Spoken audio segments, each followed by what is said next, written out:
3 দিন পার হয়ে গেলেও এখনো পর্যন্ত ধলাই ত্রিপুরার গন্ডাছড়া এলাকার জনজীবন স্বাভাবিক ছন্দে ফিরে আসেনি। ক্ষোভের আগুন এখনো জ্বলছে বিভিন্ন দোকান ও বাড়িঘরে। কোটি কোটি টাকার উপরে ধ্বংস হয়েছে মানুষের সম্পত্তি। যেভাবে তাণ্ডব চালানো হয়েছে বিভিন্ন বাড়িঘরে, এর ফলে ঘর ছাড়া হয়েছে বহু বাঙালি পরিবার। জানা যায় সেদিন রাতে বহু বাঙালি আশ্রয় নিয়েছেন গভীর জঙ্গলে, আবার কোলের শিশুকে নিয়ে মা আশ্রয় নিয়েছেন গাছের নিচে। এই ধরনের বহু ঘটনা সাক্ষী ছিল সেই দিনের রাত। গতকাল বিজেপি মন্ত্রী থেকে নেতা 4 জনের একটি প্রতিনিধি দল সফর করেছেন গন্ডাছড়ায়, কিন্তু জনতার ক্ষোভের মুখে পড়তে হয়েছে তাদের। কেন এই সকল পরিবারগুলির মধ্যে এই ধরনের অত্যাচার চালানো হয়েছে তার কোনো সঠিক উত্তর দিতে পারেনি ত্রিপুরার শাসক নেতৃত্ব। ভাঙচুর হয়েছে নেতার গাড়ি থেকে শুরু করে মহকুমা শাসকের অফিস। কিন্তু সেদিন অভিশপ্ত রাতে পুলিশ ছিল নির্বিকার।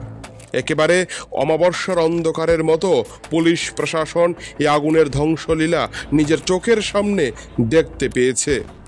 কিন্তু কেন পুলিশ প্রশাসন কঠোর ব্যবস্থা গ্রহণ করেনি তা নিয়ে চিৎকার করে প্রতিবাদ করেছেন ক্ষুব্ধ জনতা।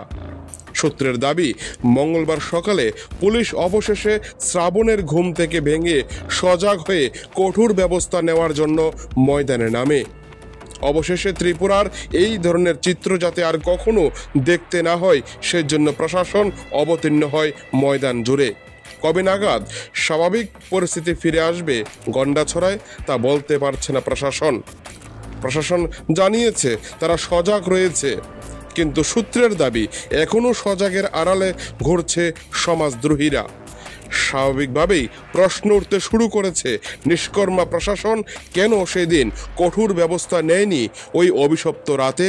সব মিলিয়ে এখনো উত্তপ্ত গন্ডাছড়ার বিভিন্ন এলাকা। গন্ডাছড়া থেকে নিজস্ব প্রতিনিধি রিপোর্ট, টিভি 100 বাংলা।